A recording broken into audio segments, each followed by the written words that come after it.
This is my comments on the CHERERA 4 inquiry, especially on evidence on the day that the CEO Hassan Marjan, gave evidence. On one hand, I get concerned that I don't know why Masit is continuing with the case, and remember, she's a lawyer, but I do not know why she's going on with the case, knowing very well that chances of her winning is 1 in a million. I covered that in the other tape. I'll not repeat that. But on the other hand, I'm also encouraged by her, not only her fighting spirit, but on two fronts. On one front, I'm happy that, you see, when you finish the case quickly, what we call settling out of court, usually a lot of truth is not disclosed. So she may as an individual lose, but Kenya will gain a lot because we will have known more truth because of her continuing. I have also noticed that the case has taken the inquest has taken a trajectory where it is no longer the 4 commissioners, but it is her alone. So it also gives credence to the point that had she resigned, maybe the commission would not have gone on. I said her going on assists us on one hand in knowing the truth, and it also assists us in future. You know, some of these things, when they are over, they are saved in the Supreme Court archives, so that in future, you know, we have books that are called the Kenya Law Review. So such things, Kina Goldenberg, Kina Nini, all are placed there, so that in the future, those who go to law schools will study the jurisprudence of such inquests. So in the long run, we as a country benefit. During the evidence of Marjan, there was a place he was going to talk. I don't know whether it is the excitement of the two sides of the lawyers or even the commission. He was about to disclose something that was very important, and he was cut short. I could not rewind the TV, but I remember him saying that just about, you know, they had a meeting, and they had agreed everything, and the commissioners had said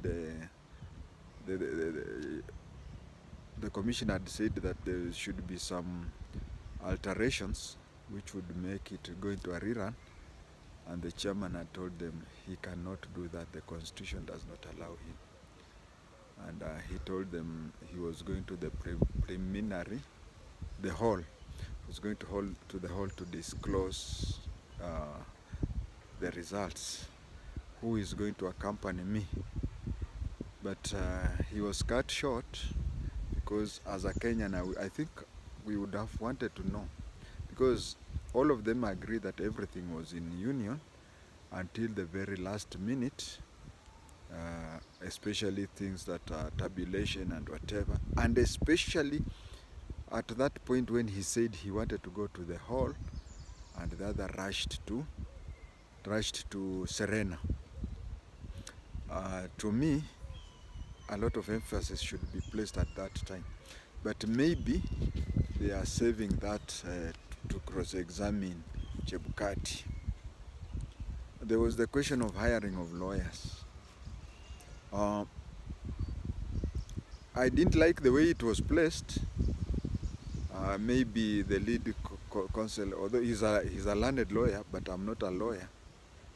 But you see, there is the question of who hired these lawyers. Okay, CHERERA is coming up with an idea that the lawyers were hired by these people in the individual capacity. But what I know, maybe it didn't happen, but there is a belief that these 4 commissioners sat down, discussed and decided some things, and then used the IEBC letterheads to draft a letter and forward it. I think that is where it should now be investigated further. And that is the mandate of the inquiry, because they misused the official letterhead and such things. I do not know why it was brushed aside, or if it was placed there so that at a later time, you remember the 2 commissioners plus the chairman have not given evidence as part to now.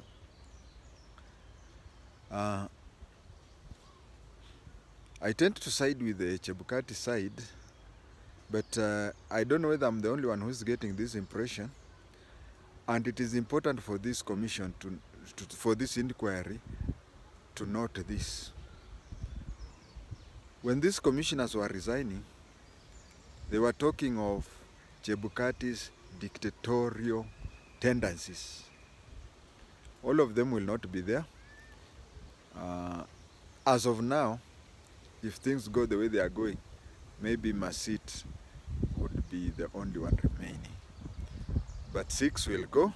The 3 have completed their terms. The 3 have resigned.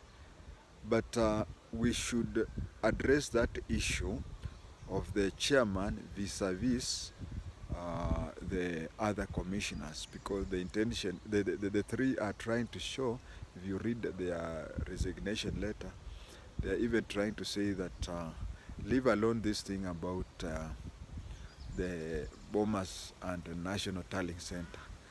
Even before that, you could even remember when some commissioner had even said that they just got a call and told to rush to the airport to collect ballot papers.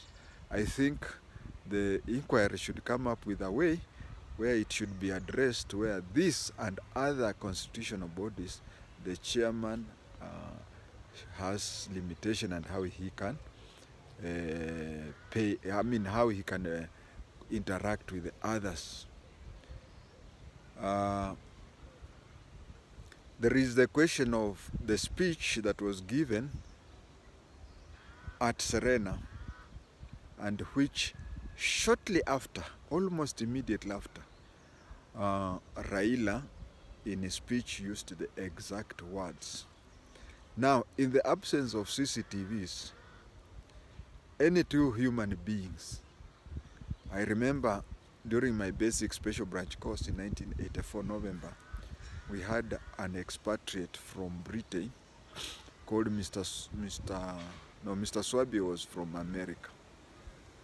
There is another one, I've forgotten his name, but he was from Britain. He one day told us, he just rushed to the door, the class door, and told us, can you describe, he gave everybody a full scope and said, can you describe me? And then he left. We were supposed to describe him in 20 or 30 sentences. Some were saying that he had a blue suit, others were saying he had a black suit, others different colors. Yet again, there are some who said he's a tall, slim fellow, others were saying short, stout.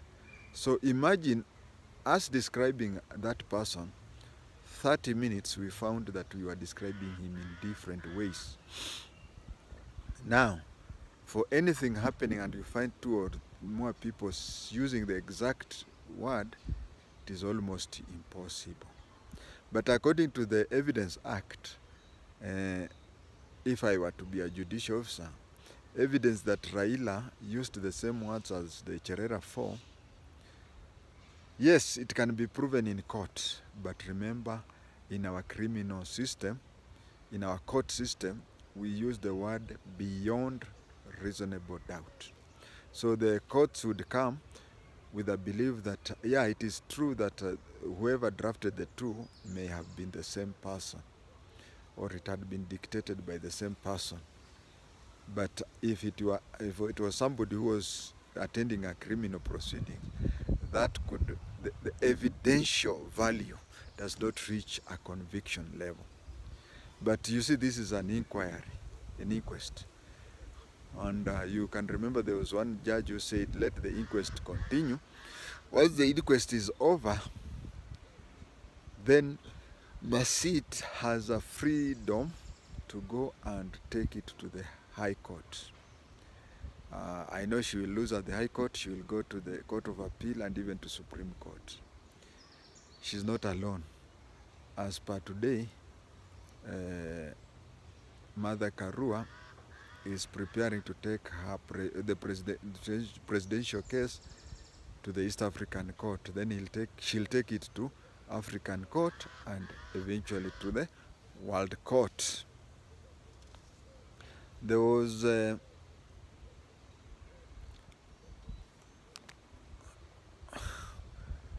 I have a problem with this Kip Korir.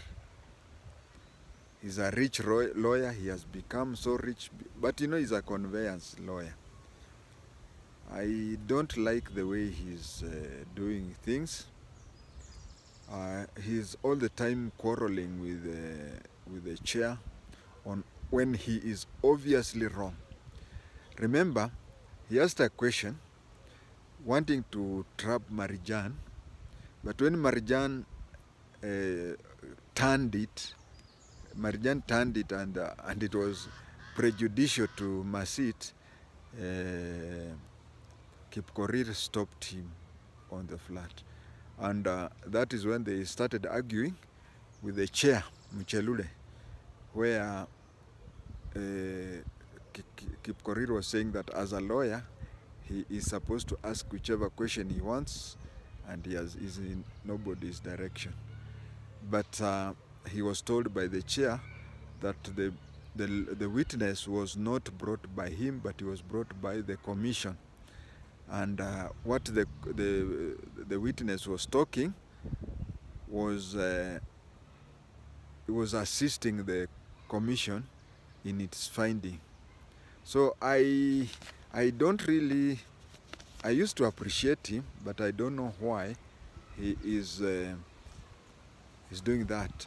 And lastly, he is insisting, Donald Kip Korir is insisting that the 4 commissioners have a right under the Constitution to have the freedom of expression.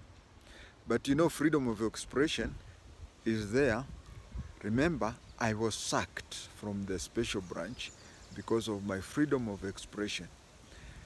It has always been there that everybody has a freedom of expression, but some positions you are told that I remember I've worked as a presiding officer in all the provinces except Eastern and Northeastern. Coast, I've worked in Changamwe, Chaani and Changamwe Primary School. Central, I have worked in Madeira. Nairobi, several constituencies. Western, several constituencies. Nyanza, Kitutu Church when it was still one. Rift Valley, I have worked when Wamalwa Kijana died. You are told that when you are working for the Electoral Commission, you are free. Your freedom of expression is curtailed. Let us take an example. Chebukati was supporting so and so. Suppose he comes out publicly. It is detrimental to his position. So the best thing is if you join that and you feel, and that is what we used to be told every time, if you join the Electoral Commission and you have very strong opinions of a certain party, interested party, either the party as a whole or the candidate, then you are requested to resign. these are occasions when you belong to you have political feelings which are so strong. So this thing of saying that Masit had her freedom of expression and she had what? The freedom of expression is suspended for as long as she's working for the Electoral Commission.